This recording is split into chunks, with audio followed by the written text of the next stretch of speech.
Bonjour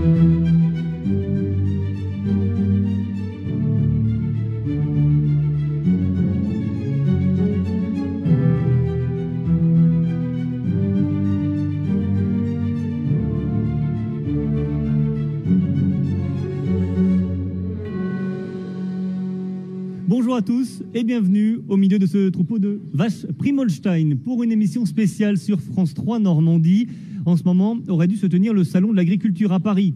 Covid oblige, la plus grande ferme de France ne pourra pas se monter cette année. Mais à France 3, nous ne voulions pas pour autant oublier le monde paysan. Alors, pendant près d'une heure, nous allons nous pencher sur les nouveaux modèles agricoles, vente directe, production à la ferme, agriculture biologique ou raisonnée. À se demander comment on faisait avant.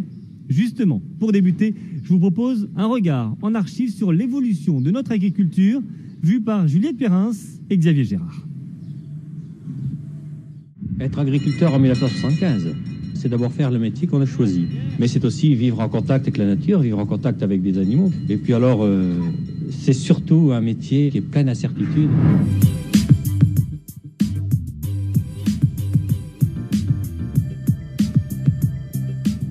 Où est le paysan tel que l'on l'imagine d'ordinaire?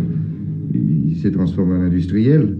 Ah oui, j'ai consacré trop d'argent, j'ai trop de matériel et trop d'hommes et trop de responsabilités pour que je puisse me permettre de mener mon exploitation la petite semaine. Je suis relativement pauvre dans le revenu, mais je suis riche en capital. En capital que je ne peux pas vendre parce que le jour où je le vends, je n'ai plus d'outils de travail. Mais finalement, vous avez l'air d'être bien organisé ici. Comment ça se fait que vous n'arriviez pas à vous en sortir? Je n'arrive pas à m'en sortir parce que les coûts de production sont plus élevés que le prix de vente de mes produits.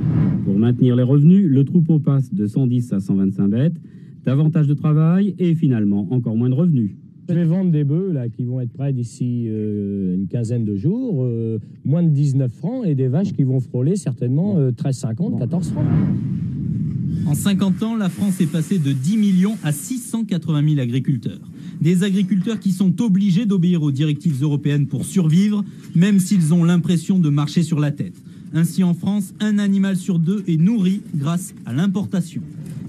Sur mon exploitation, je gèle environ 10 hectares de terre. Et en contrepartie, je suis obligé d'acheter des sous-produits d'importation, genre soja, pour compenser les manques en protéines. D'un milieu agricole traditionnel, jamais on n'aurait travaillé comme ça, jamais j'aurais pu penser qu'on puisse travailler comme ceci. Ici, Benoît est employé. Le patron est sur la route, c'est le jour des livraisons. Choix de vie, choix militant. Ils veulent produire et commercialiser autrement. Ils font essentiellement de la vente directe. Salut. De préférence sur abonnement. C'est de la charlotte comme Non, c'est de la Sirtema. La quoi? La Sirtema. Tout le monde s'y retrouve. Nous, en tant que producteurs, parce qu'on vend nos légumes plus chers par rapport à soit une grande distribution ou un grossiste, et le consommateur achète quand même le légume moins cher que par rapport à la grande distrib ou autre.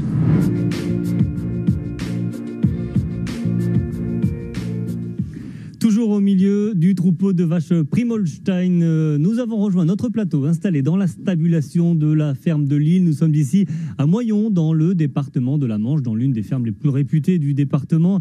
Ici, cette ferme compte une exploitation laitière et un atelier de transformation dans lequel on fabrique notamment du fromage frais ou encore de la faisselle.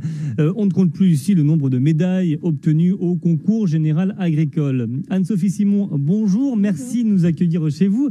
Vous êtes exploitante ici avec votre sœur, avec qui vous avez repris la suite de vos parents qui ont créé cette exploitation il y a 40 ans. Comment est-ce que vous définissez? Agricultrice, paysanne, industrielle? Pas industrielle, ça c'est sûr. Plutôt agricultrice, ouais. Ouais, agricultrice et fière de l'être. Ici, la particularité, c'est que la transformation a été inscrite dans le projet de la ferme dès le début. Pourquoi ? Alors mes parents, ils se sont installés ici il y a 40 ans, ça va faire 40 ans cette année qu'ils sont installés. Leur but c'était ça, c'était d'avoir une ferme pour transformer leur lait. Ils ont tous les deux un BT à laiterie, donc vraiment c'était le but, c'était de transformer leur propre lait. Parce que ça génère plus de revenus ? Non, parce que c'était une volonté de leur part. Non, il y a 40 ans, c'était des fous, hein, clairement. On ne parlait pas du tout de ça il y a 40 ans. C'était tellement plus facile de mettre le lait à la laiterie. Pourquoi s'embêter à transformer son lait ? Donc non, c'était pas pour gagner plus, hein, c'était une envie de leur part de faire leurs propres produits. Qu'est-ce que vous produisez ici? Ici, on produit de la crème crue, du beurre cru, du fromage frais, de la confiture de lait et du lait cru. Que vous vendez où? Alors, on vend ici à la boutique à la ferme, du mardi au vendredi, sur le marché de Saint-Lô, le vendredi et samedi matin. On a des grossistes, on a aussi dans la région, comme le spécialiste du fromage, qui eux font 70 marchés par semaine. On a 2 grossistes aux mines de Rungis, qui eux redistribuent après dans toute la France. Et est-ce que vous avez vu davantage de ventes avec le confinement? Est-ce qu'il y a eu un boom chez Clairement, ouais, clairement, les gens sont venus à la boutique, des gens qui ne savaient pas qu'il y avait une boutique ici.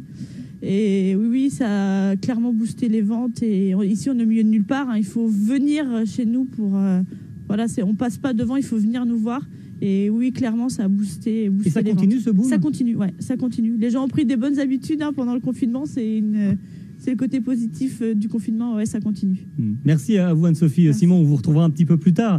Alors on le voit, hein, cette tendance du consommer local, elle prend de l'importance, mais elle ne fait pas oublier un argument essentiel qui est celui du prix. Alors même les petits producteurs finalement doivent penser à cet argument du consommateur et rentrer ou non finalement dans la concurrence avec les supermarchés, avec les grandes surfaces. Alors faut-il ou ne faut-il pas rentrer dans cette concurrence? Élément de réponse avec ce reportage de Stéphanie Lemaire et Carole Lefrançois. Dans l'exploitation de Christophe Massé, les truies ont la vie plutôt facile. Un cochon heureux, c'est un patron heureux. Ça, c'est pour sa devise. Ce n'est pas un élevage artisanal, certes, mais les truies font l'objet d'attention.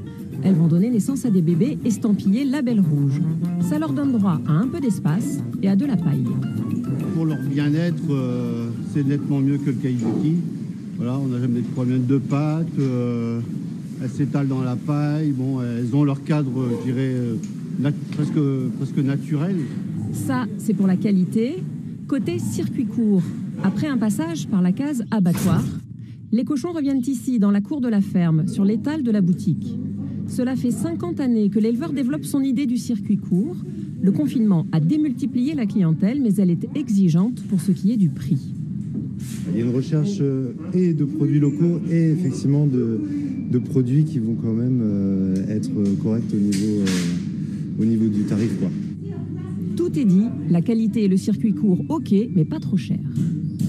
Le client, il aime picorer, donc il va au gré des offres. Et nous, le but, c'est de le faire venir le plus longtemps, le plus souvent possible. Aujourd'hui, notre concurrence, c'est quand même les grandes surfaces.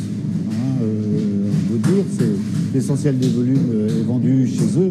Donc, on ne peut pas être déconnecté du prix que font les grandes surfaces. Face à une clientèle volatile, l'éleveur de porc refuse de vendre ses cochons label rouge dans les prospectus des grandes surfaces, mais il redoute leurs opérations agressives. Mais on ne se battra jamais là-dessus, on ne peut pas. On peut pas. On se demande mais comment ils font, à qui ils l'achètent pour arriver à ces prix-là. Ça, c'est proprement scandaleux. À contre-courant des grandes surfaces, Christophe Massé a développé un réseau de points de vente, parmi eux celui du moulin de Thibaut et Caro à Malteau, près de Caen. Le couple se définit comme paysan, meunier et boulanger. Une fermière et une baguette. Eux ont accepté de vendre leur farine dans les circuits de la grande distribution. Il n'est pas question de concurrence ici, mais plutôt de partenariat. L'élément déclencheur de ce mariage de raison, le premier confinement de mars dernier et sa pénurie de farine dans les rayonnages des supermarchés. C'est pas nous qui avons été vers la grande distribution, c'est eux en fait qui sont venus vers nous en fait, qui ont pris leur téléphone et qui nous ont appelés. Donc ça c'était déjà une démarche en fait.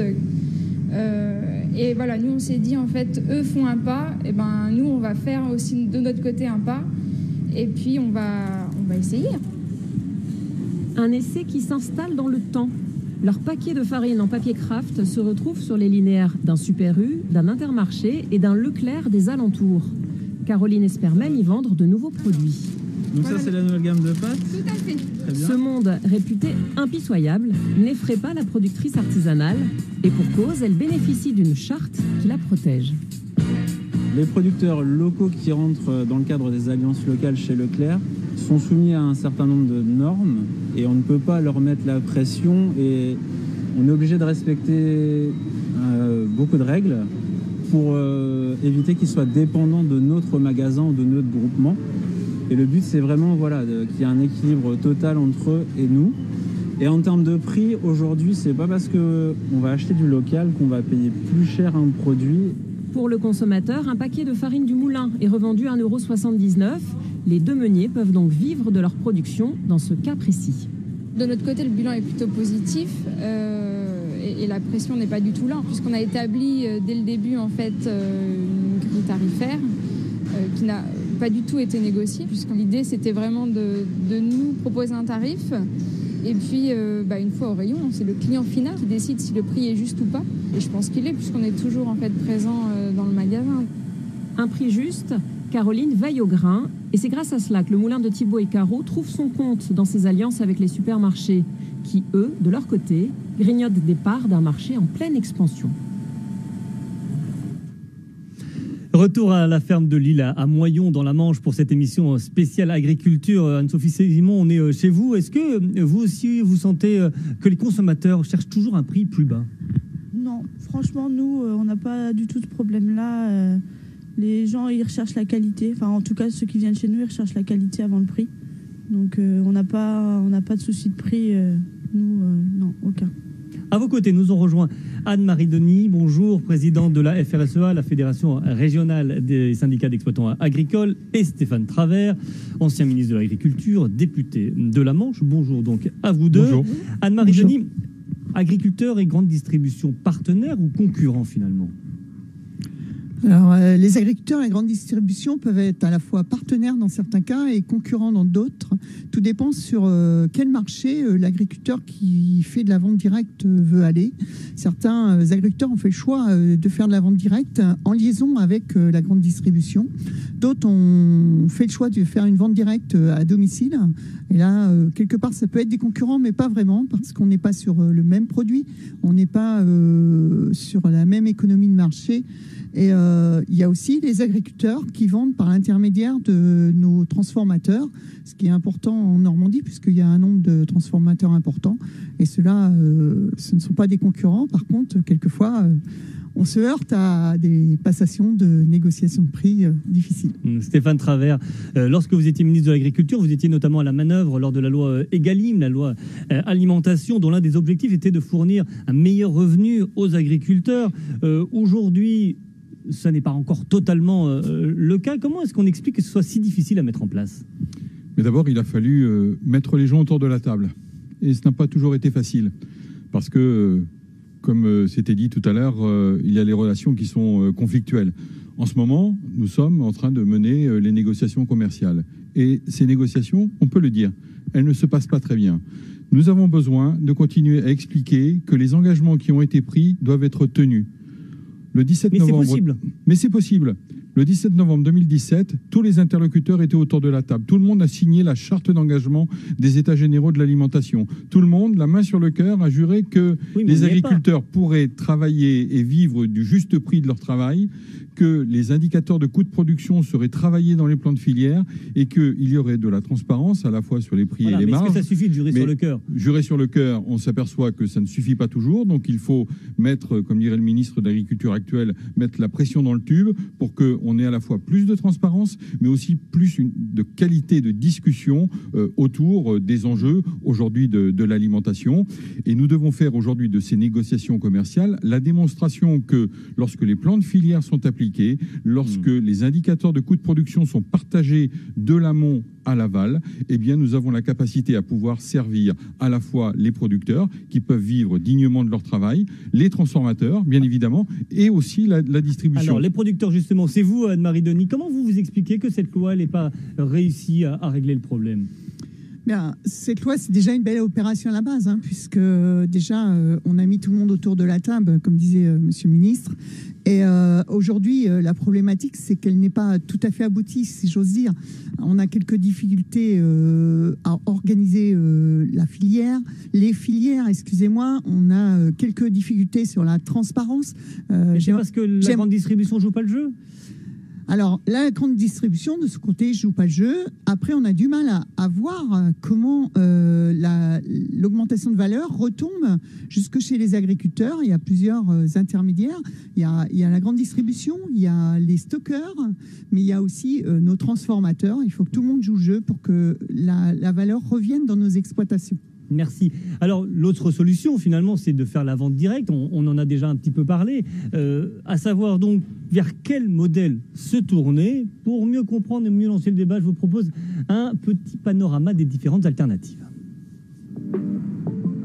Aujourd'hui encore, l'agriculture en Normandie, c'est d'abord un modèle dominant, dit conventionnel, de grandes cultures céréalières, cultivées à l'aide d'intrants, d'engrais et d'insecticides, et des fermes laitières, mécanisées et liées par contrat à une grande laiterie.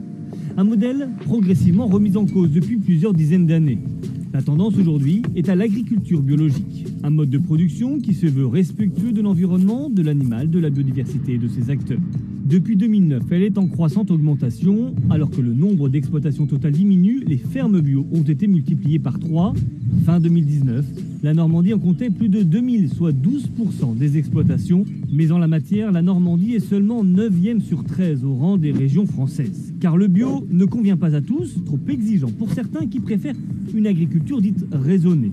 Un terme apparu il y a 20 ans et qui vise un équilibre entre des objectifs de productivité et un respect de l'environnement, mais n'interdit pas totalement l'utilisation des produits chimiques. A l'inverse, d'autres techniques se veulent plus respectueuses encore de la nature. C'est le cas de la permaculture, une philosophie qui vise à créer un écosystème favorable à la biodiversité. Indépendamment du mode d'exploitation, une autre tendance est de vouloir sortir du modèle de la grande distribution, bien souvent trop peu rémunérateur, magasins de producteurs, boutiques à la ferme ou distribution de paniers. En 2010, la vente directe concernait un peu plus de 3000 exploitations en Normandie, soit 11% des producteurs qui commercialisent tout ou partie de leur production en circuit court. Ces modèles alternatifs, on va en parler avec vous. Anne-Marie Denis, vous êtes restée avec nous. Vous êtes donc la présidente de la fédération FRSEA. Autour de cette table, on prit place également François Dufour, ancien porte-parole de la Confédération paysanne et aujourd'hui conseiller régional Europe Écologie Les Verts. Et Thierry Guillemot, rédacteur en chef du journal L'Agriculteur Normand. Vous êtes, vous, également fils d'agriculteur, donc vous savez de quoi vous parlez. François Dufour, pourquoi cette tendance finalement avec des nouveaux modèles qui émergent? Qu'est-ce qui se passe aujourd'hui dans l'agriculture? Je pense que ce qui s'est passé depuis 3 décennies, c'est qu'on a eu beaucoup de crises sanitaires qui ont amené beaucoup de consommateurs à douter et à se demander ce qui se passait. Les premières victimes en étaient les agriculteurs parce que ces crises sanitaires, je ne vais pas les énumérer, mais depuis les années vache folle, poulet à la dioxine, tout ça, ça a sonné. En plus, on est dans un monde globalisé, mondialisé, donc ça interpelle. Et je pense qu'aujourd'hui, la phase qui consiste à dire que le consommateur pousserait uniquement le caddie et ne s'intéresserait pas à ce qu'il mange, avec les soucis de santé qui s'accumulent un peu dans beaucoup de domaines, avec un climat qui se réchauffe et donc une crainte un peu des lendemains, tout ça amène à une prise de conscience et je pense qu'effectivement, les gens veulent savoir, et notamment les jeunes générations, de quoi demain sera fait. Et la prise de conscience, c'est pourquoi on a perdu 60-70% des agriculteurs dans beaucoup de communes et aujourd'hui ne sont pas que des producteurs de matières premières, mais ils deviennent plus des capteurs de valeur ajoutée en transformant les produits, en mettant du lien social avec les consommateurs de proximité. Ça, c'est important. Thierry Guillemot, vous qui avez un regard affûté sur tout ce qui se passe dans la région, vous sentez une émergence de ces nouveaux modèles? Je ne sais pas si vous parlez de nouveaux modèles, parce qu'on parle beaucoup de vente directe, de vente à la ferme. J'ai interviewé il y a quelque temps notre doyenne d'électrice de l'agriculture normand qui m'expliquait qu'au sortir de la guerre, elle faisait son beurre, elle allait 2 fois par semaine au marché de Villers-Bocage et au marché de Donnay-sur-Redon, je crois, vendre son beurre avec son cheval et sa carriole. Donc, on n'a pas ce modèle-là, il existe depuis 40 ans, depuis 50 ans. Aujourd'hui, il est sous les feux de l'actualité et la crise sanitaire a braqué un petit peu les feux médiatiques sur ce genre de pratiques. Mais en fait, c'est presque vieux comme l'agriculture, la vente directe. Anne-Marie Denis, c'est fini finalement quand même, la petite ferme traditionnelle avec un couple qui exploite, ou est-ce que ce modèle-là va perdurer? Alors, j'espère que c'est pas fini parce que je vis dans une exploitation familiale à petite dimension et avec à multiples productions. Je pense que nos agriculteurs changent avec les générations. Nos grands-parents étaient surpris de l'évolution de nos parents. Nous, on peut être également, on a nos parents surpris de nos évolutions, et nous, on sera nos enfants demain. Le monde tourne, les attentes des consommateurs changent, comme disait monsieur, et aujourd'hui, le consommateur s'interroge plus parce qu'aussi, il a plus d'opportunités d'avoir de l'information. Le consommateur a aussi plus les moyens de se poser des questions financièrement. Donc voilà ce qui fait évoluer du côté consommateur et du côté agriculture. Moi, j'ai toujours été attachée, notre syndicat aussi, à ce que les agriculteurs puissent faire un métier qu'ils aiment avec une diversité de paysages qu'on a en Normandie et donc eux aussi une diversité de production pour pouvoir... Est-ce qu'il y a une compétition entre ces diversités de production ? Bien, j'espère pas. Enfin, l'objectif, justement, c'est d'avoir des productions différentes pour répondre à toutes les attentes des consommateurs qui ne sont pas forcément les mêmes. Les consommateurs n'ont pas forcément les mêmes attentes ni les mêmes possibilités en matière de consommation alimentaire. Et les agriculteurs, ils doivent y trouver leur plaisir. Qu'on ait une exploitation de 1 hectare qui va faire de la vente directe sur du légume ou une exploitation de, je sais pas moi, 1000 hectares. Mais on a passé en Normandie. Oui. Mais voilà, enfin, je pense qu'il faut que chacun y trouve chacun son sa place, compte. vous nous dites. Voilà. Alors, en tout cas, quand on parle de nouveaux modèles, l'un des actes forts de ces derniers mois, ça a été la visite du président de la République, Emmanuel Macron, à la ferme des Ruelles à Tilly, dans le département de l'Eure. C'était courant janvier. Il était venu mettre en avant l'agroécologie. Retour sur ce déplacement avec Stéphane Gérin. C'est une visite exceptionnelle dont Michel Galmel se souviendra longtemps. Une rencontre avec le chef de l'État au milieu de ses pommiers. Une reconnaissance pour cet agriculteur visionnaire qui prend le temps d'expliquer au président comment s'organise son exploitation arboricole. Comment vous valorisez la production là ? Là, je vends 80% ici à la ferme. Michel Galmel est un précurseur de l'agroforesterie, une pratique qui consiste à associer les arbres, les cultures et les animaux sur une même parcelle. On a tout simplement choisi volontairement de quitter la route de l'agriculture intensive. Là, on travaille beaucoup plus en harmonie avec la nature et on ne cherche plus à contrôler la nature avec la mécanisation et la chimie. Dès qu'on peut remplacer le pétrole dans le tracteur ou dans la chimie par du végétal et de l'animal, on le fait. Donc on a décidé de recréer des mares, replanter des haies, pour faire toutes ces choses. Et là, les écosystèmes ont repris place. Et là, par exemple... Ça, c'est vous qui l'avez organisé ? Tout à fait. Michel Galmel a expliqué au chef de l'État qu'en stoppant les produits chimiques, les vers de terre se sont multipliés dans le sol et que désormais les lombrics effectuent un travail remarquable. Cet arboriculteur a planté 4 km de haies. On a planté une haie avec qui fleurit tout au long de l'année. C'est quoi comme espèce ? Oh, il y a un peu de tout. Cela a permis aux oiseaux de se multiplier. Il y a désormais 43 espèces d'oiseaux sauvages sur cette exploitation. Lors d'une table ronde, 3 agriculteurs du département de l'Eure ont ensuite fait part au président de leur expérience en matière d'agroécologie. On a un très bel exemple d'un modèle qui est clairement réplicable. Or, il y a un modèle productif qui permet de prendre en compte le réchauffement climatique et d'y apporter des réponses et la biodiversité. Michel Galmel ignore si sa ferme sera source d'inspiration pour d'autres agriculteurs. Après 1 heure de visite, il est retourné à ses champs, bien content d'avoir pu mettre en lumière un autre modèle d'agriculture. Et on va retrouver tout de suite la ferme des Ruelles à Tilly, dans l'Eure. Michel Galmel, bonjour. Vous êtes avec nous. Vous êtes donc exploitant avec votre femme depuis plus de 20 ans. Bonjour. Finalement, en quoi est-ce que vous vous distinguez des exploitations traditionnelles ? Alors, je ne sais pas si je me distingue. On a choisi de travailler en partant sur une autre réflexion, c'est-à-dire essayer, comme je disais tout à l'heure lorsque notre président est venu, de se passer au maximum du pétrole pour le remplacer par du végétal et de l'animal. Donc, c'est-à-dire travailler beaucoup plus en harmonie avec la nature. Donc, on travaille toujours avec la chimie, toujours de la mécanisation un petit peu, mais la priorité, c'est d'abord la nature. Et là, on s'aperçoit que de ce fait, on produit, mais aussi on génère des actions positives pour le sol, pour le climat, pour nous, pour les générations futures. Et on s'aperçoit que on travaille avec un autre bilan comptable. On a un bilan comptable. Il nous faut une performance économique parce qu'on doit vivre, mais aussi on travaille à moyen et long terme. Et ça, on s'aperçoit que travailler en harmonie, la nature nous apporte énormément de choses. Là, nous avons refait ce matin même des comptages de vers de terre et on a encore plus qu'on est passé de 9 en 2019, à plus de 43 aujourd'hui. Donc aujourd'hui, on s'aperçoit, la vie, si on lui permet, on lui facilite la façon... Michel Galmel, Michel Galmel, la manière dont vous travaillez, est-ce que c'est généralisable à tous ? Est-ce que c'est généralisable à tous, la manière dont vous travaillez ? Alors je pense que oui, tout à fait. Je pense. Alors chacun va le faire. On l'a bien expliqué dans les témoignages de tout à l'heure que vous avez passé. Donc chacun va le faire à sa façon, avec son histoire, sa volonté, ses moyens, ses prérogatives, ses objectifs. Mais on peut tous, et c'est ce qu'on a expliqué justement lors de cette visite, c'est qu'il n'y a pas une agriculture, mais il y a des agricultures, mais par contre on doit avoir le même objectif. Parce qu'aujourd'hui, il faut qu'on arrive à répondre à cette demande sociétale, à conjurer aussi ce réchauffement climatique et aussi penser pour les générations futures. On ne peut pas penser que culture en elle-même. Merci à vous, Michel Galmel, d'avoir été avec nous dans cette émission spéciale agriculture. Thierry Guillemot, vous êtes rédacteur en chef de l'Agriculteur normand. Est-ce que cette agroécologie, elle diffuse finalement partout aujourd'hui, dans toutes les exploitations ? De plus en plus, et ça ne date pas d'hier, la défense de l'environnement, c'est l'affaire de tous, c'est la défense des agriculteurs en premier lieu.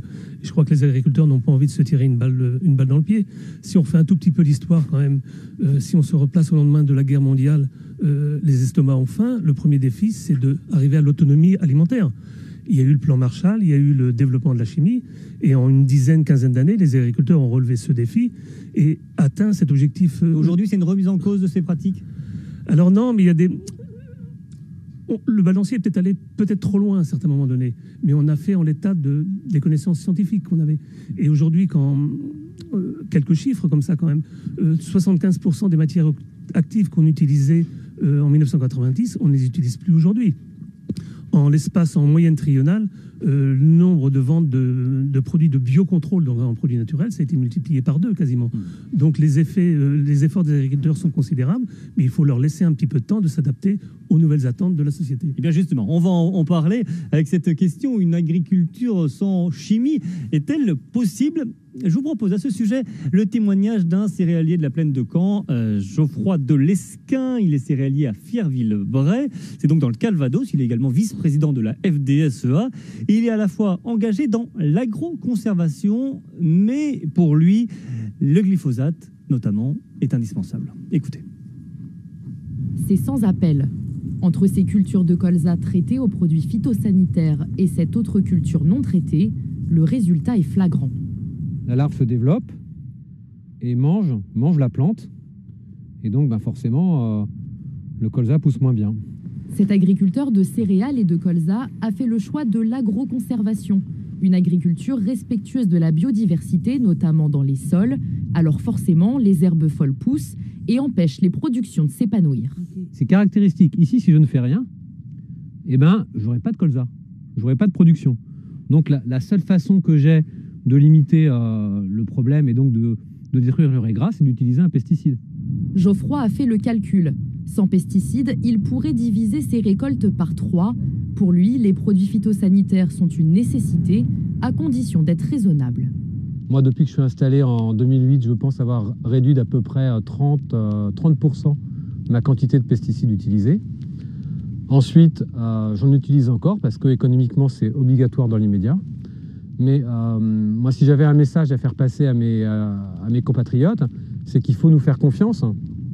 On s'améliore d'année en année, mais on est avant tout des professionnels formés et on n'utilise pas ces produits de façon irraisonnée.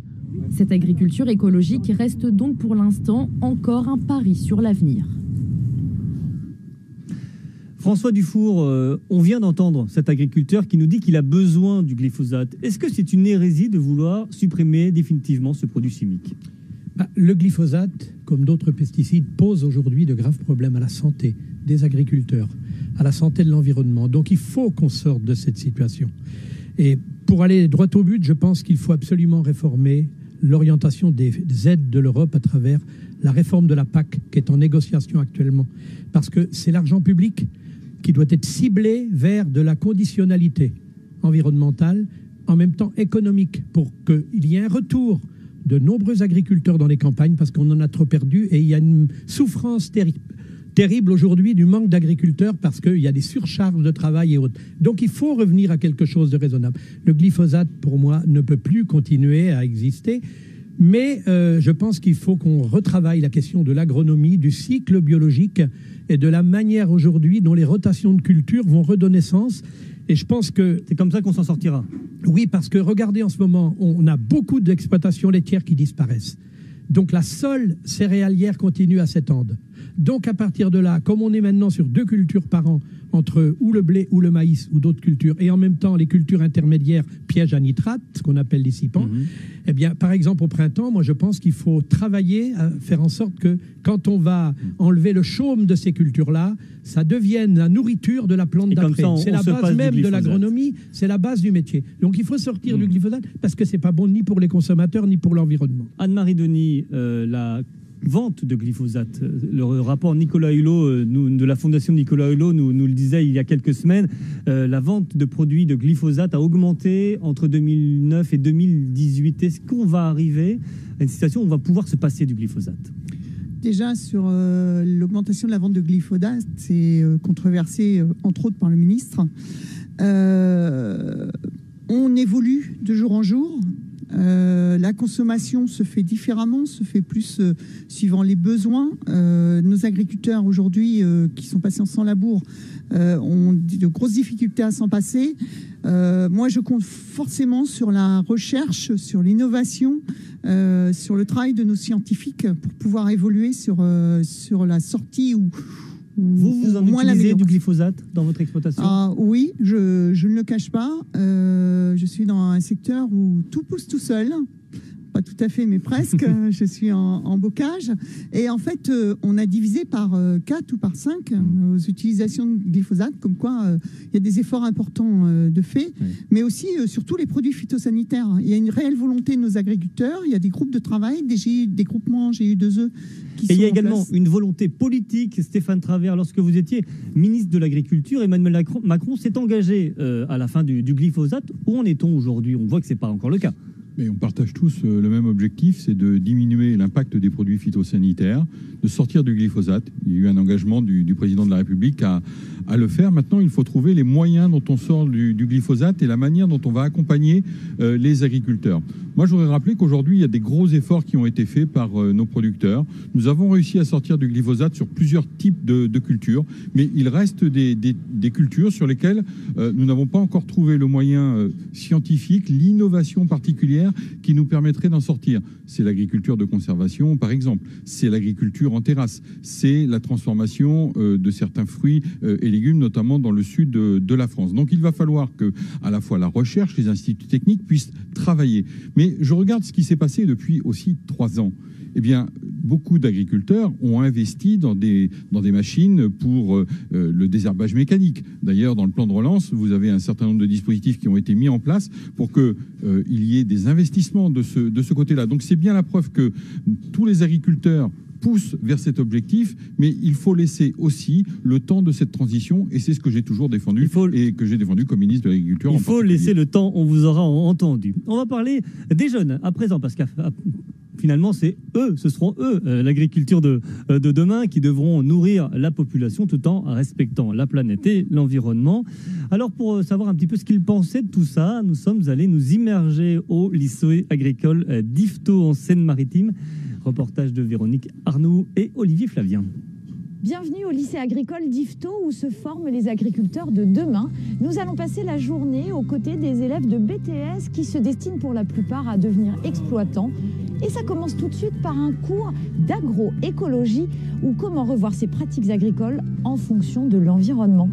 On y va.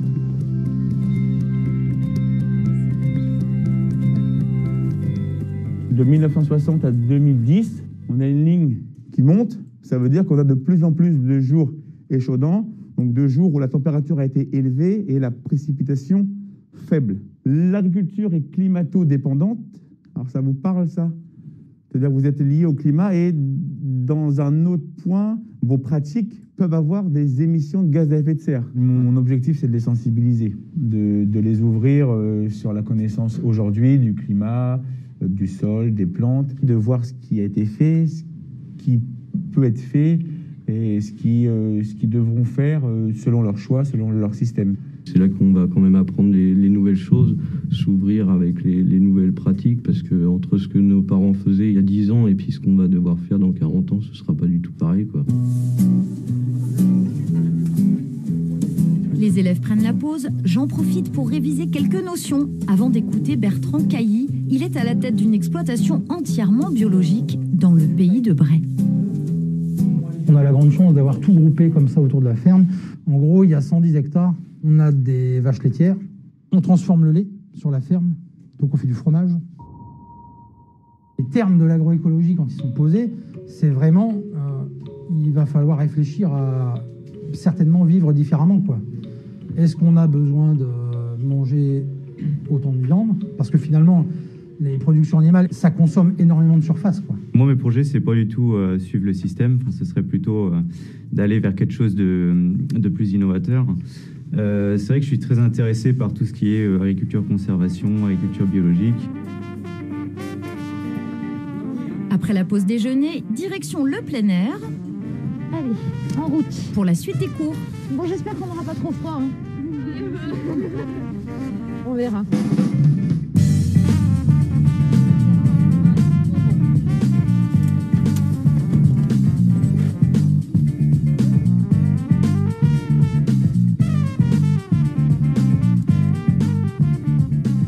Bien droit, hein. Vas-y, encore. Voilà, couteau-mètre et vous remplissez donc texture, structure, l'activité vers de terre, la présence de racines. Donc pour moi, je vois que de la terre. Vous voyez quoi? Elle vous dit quoi, là, cette terre? La terre, elle nous dit qu'il y a quand même du monde, il y a du monde dedans, il y a des vers de terre, il y a des débris végétaux en surface, il y a de la matière organique, des racines, donc là on observe qu'il n'y a pas spécialement de semelles de labour. Les 3/4 de ces élèves ont grandi dans une exploitation et connaissent bien ce qui se passe sous nos pieds, mais ils acquièrent ici une vision plus large sur leurs pratiques futures. On peut être très bon techniquement, économiquement, mais aujourd'hui, la plupart de nos pratiques agricoles ne sont pas toujours en lien suffisant par rapport à l'environnement. Dans ce que vous allez mettre en place, le regard sociétal, c'est important? Bah oui, c'est important parce que si les consommateurs ne sont pas d'accord avec les pratiques agricoles actuelles, ils vont pas vouloir acheter les produits ou consommer les produits. Et si je vous dis glyphosate, on en parle de plus en plus. Ce qui est sûr, c'est qu'il faut arriver à trouver des solutions pour continuer à faire sans. Il y en a plein ici qui veulent s'installer, reprendre la ferme familiale ou s'installer sur une ferme. Et donc c'est normal de se poser la question parce que ça sera nous plus tard en fait. Ce sera plus nos parents qui géreront ça, mais ça sera nous. Vous l'avez vu, ces élèves travaillent la gestion, l'agronomie, mais aussi les questions d'environnement, d'écologie, d'élevage, de quoi assurer la relève. Et pour rappel, 1/3 des agriculteurs ont aujourd'hui plus de 55 ans. Nous sommes toujours autour des bottes de foin de la ferme de Lille à Moyon dans la Manche pour cette émission spéciale agriculture. Nous sommes chez vous, Anne-Sophie et Simon. On a vu donc ces jeunes dans ce reportage. Vous n'avez pas suivi de formation agricole classique finalement, mais ici vous en accueillez des jeunes apprentis. Quel regard sentez-vous qu'ils ont sur les pratiques que vous avez de transformation, de vente directe ? Eh ben, nous, on a de la chance, on trouve souvent des jeunes en apprentissage. On a beaucoup de demandes de jeunes qui veulent venir chez nous en apprentissage. C'est vrai qu'on a une ferme un peu atypique, on est nombreux ici, on est 15 à travailler. Donc ça laisse aussi une certaine souplesse de travail. Et dans le monde agricole, c'est pas toujours le cas. Ils aiment venir chez vous? Oui, ils aiment venir chez nous, ouais, de voir autre chose. On a un groupe de jeunes qui est dynamique. Sur la ferme, c'est que des jeunes. Au niveau des vaches, c'est que des jeunes. C'est 4 jeunes qui sont là. Quel conseil vous leur donnez à ces jeunes? Surtout d'aimer ce qu'ils font parce que c'est un métier qui est très prenant. Donc si on n'a pas la passion, ça sert à rien de faire ça. Il faut vraiment aimer ce qu'on fait, et aimer les vaches, aimer les animaux, être patient, c'est ça qu'il faut. Stéphane Travers, est-ce que la formation est suffisante face à ces nouveaux modèles qui émergent? Est-ce que ces jeunes, on leur apprend suffisamment ce à quoi ils doivent s'attendre? Mais aujourd'hui, on doit adapter les formations. On a surtout besoin de penser au renouvellement des générations. Et pour penser au renouvellement des générations, l'installation de jeunes agriculteurs, l'installation d'entreprises agricoles et de transformation, on a besoin de former des gens, mais on a besoin aussi de réfléchir sur l'attractivité des métiers. Et aujourd'hui, les lycées agricoles, ils sont là pour ça. C'est comment mettre en valeur ce beau métier qu'est le métier de l'agriculture. Et donc, aujourd'hui, on a besoin à la fois de transformer les programmes, parce que l'agriculture, elle évolue, les techniques, elles évoluent. Aujourd'hui, nous sommes dans des fermes connectées, la plupart du temps. On travaille avec un iPad pour surveiller un certain nombre de productions que l'on met en œuvre. Aujourd'hui, on a besoin d'adapter les formations, je dirais, aux nouveaux formats agricoles, aux nouvelles innovations, aux nouvelles techniques, et puis former nos jeunes à ce qu'attend aussi la société. Parce que la société, elle est en demande de son agriculture et on a besoin de rapprocher tout le monde, de cesser cette période d'agribashing dans laquelle nous sommes plongés parfois, et donc de faire en sorte que dans les lycées agricoles, on puisse former l'excellence de l'agriculture, d'une part, favoriser l'excellence de l'agriculture française autour de la gastronomie, de la qualité de l'élevage, du bien-être animal, et puis, je dirais, de promouvoir nos terroirs et nos régions. Alors, dans l'excellence et dans les nouvelles tendances, certains vont loin, vont même très très loin. C'est le cas de la permaculture, un mode d'agriculture érigé en modèle à la ferme du Bec et Loing dans l'Eure. Je vous propose ce reportage de Sylvie Callier et Olivier Journia. Matin d'hiver dans la vallée du Bec. Entre le Neubourg et Lisieux, il fait 0 degré. Contre le froid et le gel, les propriétaires de la ferme de permaculture du Bec et Loing ont choisi une énergie naturelle renouvelable, du fumier. La couche chaude, c'est un tas de fumier qui chauffe en fait en se décomposant. C'est une très ancienne technique qui nous vient des siècles passés. Et comme nous, on cherche à se passer d'énergie fossile, eh ben, on préfère utiliser la chaleur du fumier plutôt que la chaleur de l'électricité ou du pétrole. La Terre, maintenant, est à une douzaine de degrés. Elle était à 25 degrés il y a une semaine quand la couche chaude était très chaude, parce qu'après, la température baisse progressivement. Après, ça devient du compost. Et comme on a très peu de sol ici dans notre fond de vallée glaciaire, eh bien, on utilise la chaleur pour démarrer les plants et ensuite on a de la fertilité. Depuis 14 ans, Charles et Perrine Hervé Gruyé expérimentent et récoltent les fruits et légumes de leur Éden normand. Un paysage comestible concentré sur seulement 2 hectares. Ici, les cultures n'épuisent pas la nature, elles s'en inspirent. Et ce n'est pas un hasard si des centaines d'arbres ont été plantés.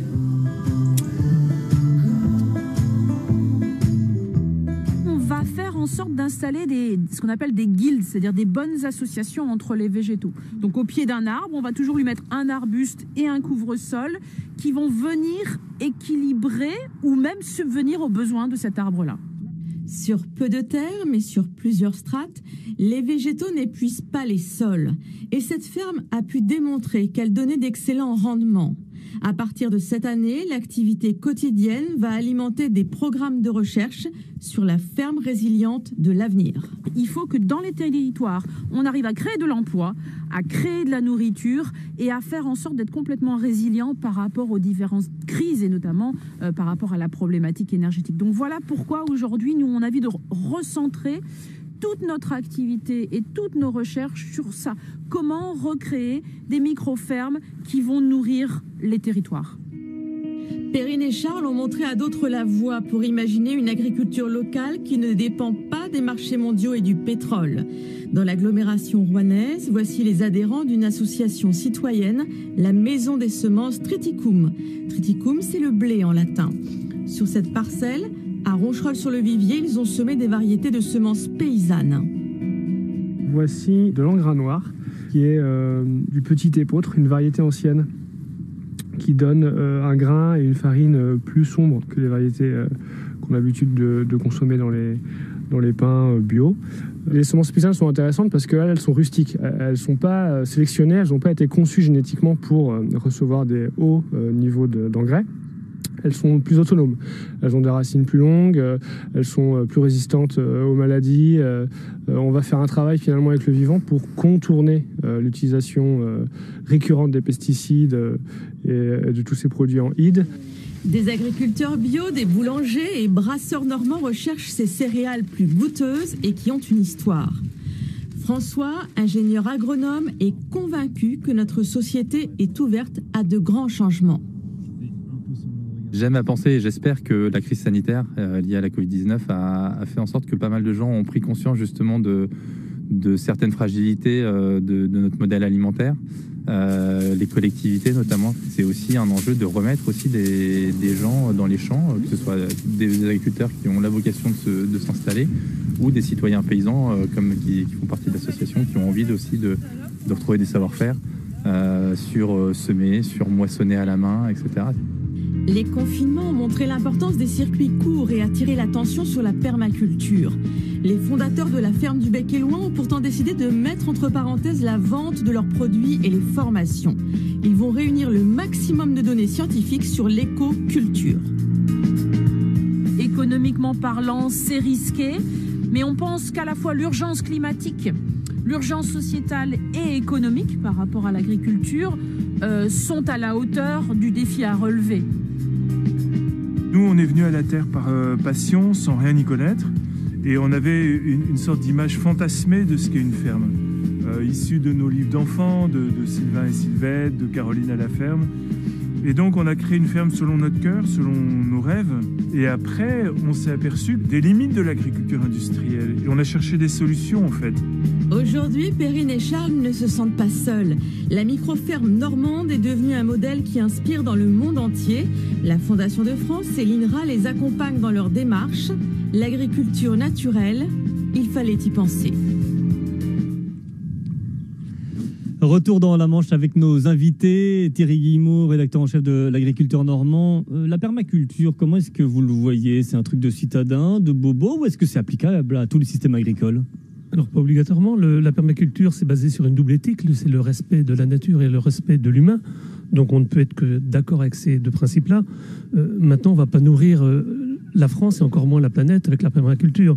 Je crois que c'est Alphonse Allais qui voulait mettre les villes à la campagne. Aujourd'hui, on veut mettre les fermes dans les villes. C'est pas délirant, mais on va pas aller très très loin avec ça. Ceci étant, la ferme du Bec-et-Loing, c'est un exemple qui marche, mais c'est pas répétable partout. Stéphane Travers, quelle agriculture demain finalement entre les différents systèmes qu'on a vus? Ça sera pas la permaculture visiblement? Mais c'est toutes les agricultures. Moi, je pars du principe qu'on ne doit pas opposer les modèles. Qu'est-ce qui est important? C'est qu'un modèle puisse trouver un débouché économique, commercial, et que cela puisse répondre à une performance que l'on appelle de nos voeux sur tous les modèles agricoles, c'est-à-dire la performance économique, sociale, environnementale et sanitaire. La permaculture, c'est un des modèles. À partir du moment où ceux qui se lancent dans ce type d'innovation ont des débouchés commerciaux, ont la capacité de pouvoir travailler et d'en vivre, eh bien, il faut pouvoir le faire. Moi, j'ai le souvenir d'avoir vu des jeunes agriculteurs qui étaient en permaculture dans les Landes, qui faisaient des plantes aromatiques qu'ils livraient dans des restaurants étoilés. Eh bien, ils prenaient un plaisir fou à pouvoir travailler, à sortir des productions, des produits vraiment très techniques. Ils élaboraient, on voyait, ils avaient vraiment une passion pour leur métier. Ils arrivaient à en vivre et moi je trouve que c'est la meilleure solution. Ils vivent de leur travail. C'est ça que nous voulons aujourd'hui, mais c'est un complément. Il y a différents modèles agricoles. Eh bien, la permaculture en fait partie. On voit aujourd'hui que dans Stéphane certaines Travers, villes, il y a des choses. Merci à vous Thierry Guillemot. Merci d'avoir participé à cette émission spéciale agriculture. Émission que nous voulions terminer avec un clin d'œil à l'agriculture d'avant à travers quelques images du documentaire Paul dans sa vie de Rémi Mauger et Guy Mildrogue. Regardez.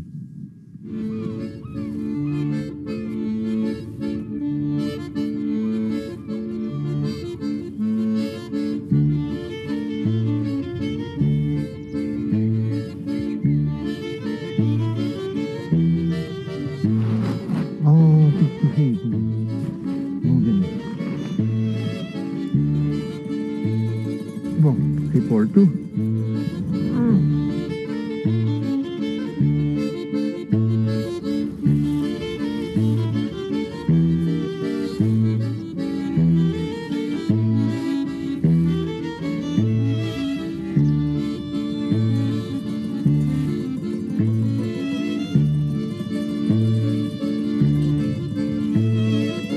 Beau temps, trop sec, blé bien démarré, semé avoine. C'est pas moi qui commande. On verra le résultat. Anne-Marie Denis, présidente de la FRSEA, qu'est-ce que ça vous inspire, vous, cette image de Paul Bedel qui sème à la main dans son champ? Des souvenirs d'enfance, déjà. Ça ressemblait à une époque, si j'ose dire. Après, certains souhaitent encore garder cette époque. Et on ne peut pas demander à nos enfants ou aux nouvelles générations de continuer de semer des surfaces importantes à la main. Ils ont envie de garder du temps aussi pour leur vie personnelle, puisqu'ils ont envie de passer plus de temps sur la technique de leur entreprise, le suivi de leurs troupeaux. C'est une autre France. François Dufour, est-ce que c'est d'un retour aux sources dont a besoin aujourd'hui l'agriculture? Je pense que le geste d'Auguste Le Semeur, on y vient tous un peu quand on a un jardin. On n'a pas le matériel ni la dimension que l'on a dans une exploitation agricole, mais je pense qu'effectivement, ça a un sens profond, ça. Ça veut dire que la notion de remettre dans le sol une graine à germer, faire en sorte de se réapproprier vraiment le métier, la conscience, la manière d'appréhender la consommation et je dirais la vie tout court. Donc ça, c'est un symbole. Hein. Alors bien sûr, on ne reverra pas tous les agriculteurs semer. Mais vous savez, tout à l'heure, vous parliez de la permaculture. Je me souviens en 2003, pendant le Forum social mondial à Porto Alegre, je suis allé visiter dans une région où les paysans sans terre, 1200 familles, avaient mis en valeur un territoire, une rizière, avec des poissons et des canards qui nettoyaient la rizière. Oui. Je me suis dit, mais punaise, tout un pan entier de Porto Alegre était nourri par ces paysans sans terre. Donc c'est possible. Je me dis, nous, on est dans des régions très intensives où il n'y a plus beaucoup de monde à travailler. Là, il nous montrait comment l'être humain se réapproprie des choses. Anne-Sophie Simon, on ne va pas faire ça chez vous, hein, j'imagine. Mais comment vous voyez l'avenir chez vous? Nous, on le voit plutôt bien. Enfin, on espère le voir bien. On espère continuer à bien nourrir les gens. Nous, c'est ce qu'on veut ici, c'est nourrir les gens avec des bons produits, savoir ce qu'ils mangent. Voilà. Ça, c'est l'essentiel. Ça, c'est l'essentiel pour nous, de bien manger. Merci beaucoup. Ben, ça sera le mot de la fin. Merci à tous d'avoir accepté notre invitation pour cette émission spéciale agriculture. Merci à vous de nous avoir suivis. On espère très rapidement pouvoir vous retrouver dans un salon de l'agriculture qui n'a pas pu se monter cette année. Hein. On était ravis malgré tout d'être ici à la ferme de Lille. On se retrouve très vite pour parler agriculture dans nos journaux régionaux. Très bonne journée à tous.